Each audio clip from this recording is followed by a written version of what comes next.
The sad death of Natalie Wood, Hollywood's golden girl, has haunted the globe for more than 40 years. There is new data that makes the scenario we've been given for years seem even scarier. What went down aboard the Splendor that night? And why are others claiming the truth is darker than anyone could have thought? Stay tuned as we reveal the shocking new facts about the Natalie Wood case, the real story of Natalie Wood's demise. Although Natalie Wood's terrible death was long ruled an accident, new startling evidence points to a much more sinister explanation. Her husband's account kept changing, witnesses reported hearing screaming, and her body's marks didn't match the official chronology. A Hollywood secret buried deep in her history prevented her from ever escaping. What caused the delay in the investigation? After more than 40 years, some are now saying that the truth of Natalie's death has finally been revealed, and it's much worse than anyone could have ever guessed. Still unanswered is why the probe was postponed for so long. Why were well-known names kept safe, and why, up until today, has nobody been held responsible? Natalie Wood. Who was she? The classic Hollywood star was Natalie Wood. She appeared to have it all, dazzling on magazine covers, stealing the show on the red carpet, and enthralling audiences on screen. When she was discovered dead at the age of 43, the world was stunned to learn that beneath her brilliant public image lay a hidden world of suffering, control, and dread. A life influenced by adversity. Natalie, whose parents were Russian immigrants, was born Natalia Nikolaevna Zakharenko on July 20, 1938, in San Francisco. Her early years were difficult. Her mother, Maria, was determined to use her daughter's fame to lift the family out of poverty despite their financial difficulties. Natalie was forced into the world of acting at the age of 4, which would come to define her life. She didn't have a kind initiation to Hollywood. Natalie's mother viciously tore up a butterfly in front of her when she was unable to scream on cue during a movie shoot, causing the youngster to become extremely distressed. Although it was successful for the camera, Natalie would always carry an emotional scar from it. Natalie's innate brilliance was evident despite the severity. She distinguished herself from a lot of other child stars in Hollywood by fusing innocence with intense emotion. At the age of 8, she became well known for her part as a perceptive and intelligent young girl in Miracle of 34th Street, which was her big break. Natalie's battle for creative independence. Natalie struggled to escape the limitations of her child star persona as she got older. She made her move to adult roles with her co-starring role with James Dean in Rebel Without a Cause. At just 17, she received an Oscar nomination for her depiction of Judy, a disturbed girl, establishing herself as a genuine artist rather than merely a former child star. After that, she starred in Splendor in The Grass and West Side Story, which highlighted her remarkable emotional range and made her one of Hollywood's biggest actresses. She appeared to have it all to the general public: love, money, celebrity, and a romantic relationship with actor Robert Wagner straight out of a fairy tale. However, Natalie's life was strictly regulated behind the scenes. Her mother initially influenced her, followed by the studio system's demands and the public's expectations. She yearned for creative freedom because of the demanding hours, the continual pressure to perform, and the lack of personal space. Her debilitating fear of dark water. Natalie's severe dread of dark water is among the most unsettling and little-known aspects of her existence. Her mother told her as a child that a psychic had foreseen that she would drown. This prediction plagued Natalie for the rest of her life. This fear was profound and incapacitating. It wasn't merely a fleeting anxiety. She was afraid of open water, never learned to handle boats with confidence, and shunned swimming. Ironically, though, fate, or maybe something more sinister, would eventually put her aboard a yacht at night in choppy waters, confronting the one thing she had feared all her life. Fresh information. The case was reopened. New information on Natalie Wood's death has upended what we believe to be true after more than 40 years. The night Natalie vanished from the boat Splendor, 2 new eyewitnesses came forward with startling accounts. One of these witnesses, who is now an adult, remembers hearing a woman scream in agony after a heated dispute. He recalls the sound of objects being pushed over, hearing someone pleading for assistance, and then a terrifying quiet. Marty Rulli, an investigative writer who has studied the subject for years, lends credence to these new allegations. In her next book, Natalie Wood and the Devil She Knew, she makes the case that there is now sufficient evidence for the authorities to reopen the case and call for a grand jury investigation. However, Marilyn Wayne, who was anchored on a nearby boat that night, makes what may be the most terrifying admission. "Help me, someone please help me, I'm drowning," is one of the frantic cries for aid Marilyn says she heard. She also recalls Natalie confiding in her that Wagner is going to kill me. Why has there never been any accountability for Robert Wagner? What is the reason behind Robert Wagner's lack of charges after all these years? No charges have ever been brought against him, even though the Los Angeles County Sheriff's Department designated him a person of interest in 2018. By avoiding interviews and declining to provide clarification on crucial events on the night of Natalie's death, Wagner has continuously failed to assist investigators. Many people think the case should be revisited because of this inconsistency in his account. The fact that the Coast Guard wasn't informed until 3:30 a.m., more than 4 hours after Natalie was last seen, raises additional concerns over the delayed search and rescue effort. The startling postponement in the rescue of Natalie Wood. A startling delay was disclosed by Roger Smith, the captain of the rescue vessel that ultimately found Natalie Wood's death. He acknowledged that he didn't receive a call until 5:11 a.m., over 6 hours after she vanished. Every minute counts in drowning instances. Thus, this substantial delay is more than simply a small issue. In frigid water, survival chances drastically decrease in a matter of minutes. What caused the late alarm? Unsettling information was discovered during Natalie's autopsy. She had traces of medicines and motion sickness pills in her system, which probably affected her coordination, and her blood alcohol level was 0.14%. The most disturbing discovery, though, was the numerous bruises on her face, arms, and legs, which forensic specialists say are inconsistent with a straightforward, unintentional fall. Her death certificate was changed by the Los Angeles Coroner's Office in 2012 to list drowning and other undetermined factors as the cause of death, raising the prospect of foul play. A fairy tale marriage with dark secrets hidden Natalie Wood informed her mother she would marry Robert Wagner when she was a little girl, pointing to a picture of him. Before it became a reality, it appeared to be a whimsical vision. Natalie started dating Wagner when she was 18, and on December 28, 1957, they were married in a lavish ceremony. The public saw them as the ideal Hollywood couple, but the truth was much more nuanced. A partnership of control and uncertainty.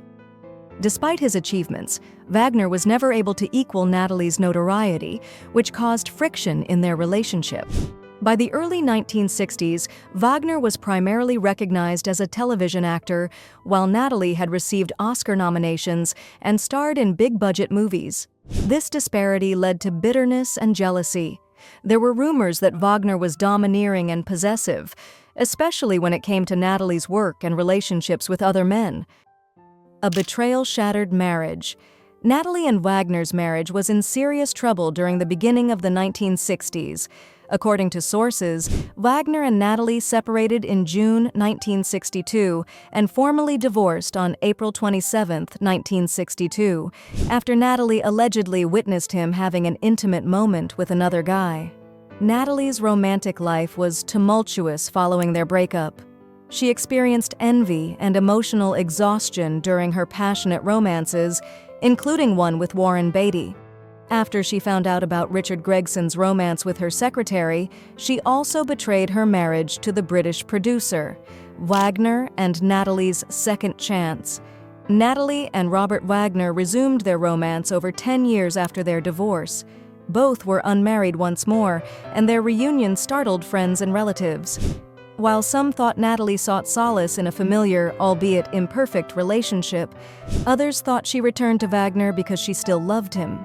In sharp contrast to their previous lavish wedding, they remarried in a small ceremony aboard a yacht off the coast of Malibu in July 1972. Their second shot at love took place against the backdrop of the water, which for Natalie represents terror. However, there were several issues with their reunion: tension and control in a marriage. Despite their outward happiness, Natalie and Wagner's loved ones saw concerning symptoms. Wagner's possessiveness reappeared, especially in relation to Natalie's work. Wagner reportedly wanted her to put more of an emphasis on her family life, but she still wanted to explore hard roles. Loud, emotional arguments were reported, although it was unclear how serious the conflict was. The Battle of Natasha Gregson Wagner, with her father's duality. Natasha Gregson Wagner, Natalie's daughter, examines her complex relationship with her stepfather, Robert Wagner, in the HBO documentary Natalie Wood, What Remains Behind. She struggles with the guy who is suspected of being connected to her mother's unexplained death, even as she accepts Wagner's affectionate and loyal side, a man of interest and a father figure. In one of Hollywood's most enduring puzzles, how can a man be both a person of intrigue and a caring parent figure? According to specialists on domestic abuse, controlling behavior may not always be apparent to others, making it more difficult for people involved to fully understand the problems. Despite the warning signs, may Natalie have gone back to Wagner because she wanted a steady and tranquil relationship? Was their second marriage a trap? The important question still stands.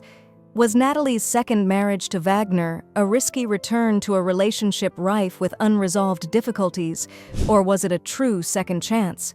It would appear like her death was an accident if their marriage was truly blissful. However, the terrible events on board the yacht Splendor take on a considerably darker tone if the relationship was still characterized by fear, control, and jealousy. This was the tragedy's night. Natalie, Wagner, her co-star Christopher Walken, and Dennis Davern, the captain of the yacht, set out for Catalina Island on November 27, 1981, with the intention of having a leisurely vacation. One of the most persistent mysteries of the time was sparked by the death of Hollywood's golden girl by the conclusion of the weekend. A calm vacation that becomes a nightmare. The trip was intended to serve as a break, while Natalie and Walken were filming their movie, Brainstorm. However, Natalie Wood had passed away by the end of the weekend. What actually transpired during the last few hours on board the Splendor? Why were witnesses hearing things that no one wanted to explain? And why did the official timeline not add up? From the start, the night Natalie Wood went missing was full of stress. The yacht was close Avalon, but the weather was poor, with cold gusts and choppy waters. Wagner chose to take the yacht to a quieter, more private area at Two Harbors, but it turned out that privacy simply made the group's problems worse: drinking and fighting, the scene at Doug's Harbor Reef. That night, the four of them headed to Doug's Harbor Reef, a popular local restaurant, for dinner. Staff and customers said that there was a lot of drinking: champagne, wine, and cocktails, enough to make them clearly drunk when they left. According to reports, Wagner and Walken fought at the table. Walken told Natalie to focus on her career and independence, while Wagner told her to put her marriage and family first. This stress would follow them back to the yacht and set the stage for what followed next.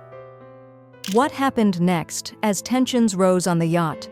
The fights got worse when they got back to the Splendor. Later, yacht captain Dennis Davern said that Wagner was getting more and more envious because he thought Walken's interest in Natalie wasn't only professional. At one point, Wagner is said to have broken a wine bottle on the table out of anger, but we still don't know what happened after that. The mystery of Natalie's disappearance. Wagner says that Natalie went to bed early, and when he checked on her later, she was not there. Davern, on the other hand, says that Wagner knew Natalie was missing and purposely waited to raise the alarm. He says that Wagner told him not to use the searchlights or call the Coast Guard right soon. This delay, which lasted more than 4 hours, would be quite important. In frigid water, the time it takes to survive is measured in minutes. Why did it take so long for the Coast Guard to get in touch with Natalie? Who heard the cries for help?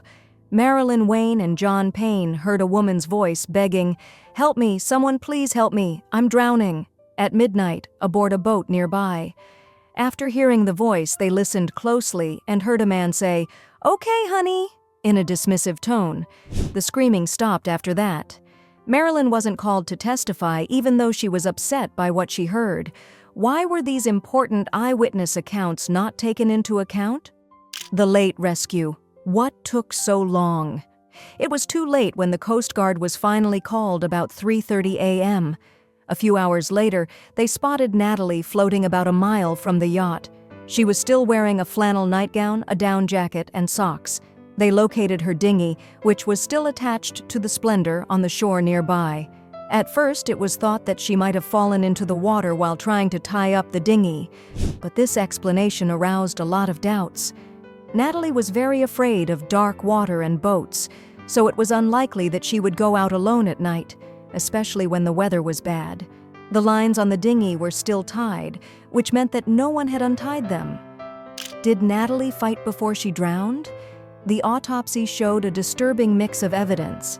Natalie's blood alcohol level was 0.14%, and there were signs of motion sickness medicines and painkillers in her system. This would have made the effects of alcohol stronger, making it harder for her to live if she fell into the sea. The bruises on her arms, legs, and face, as well as the scrape on her left cheek, were more worrying, though.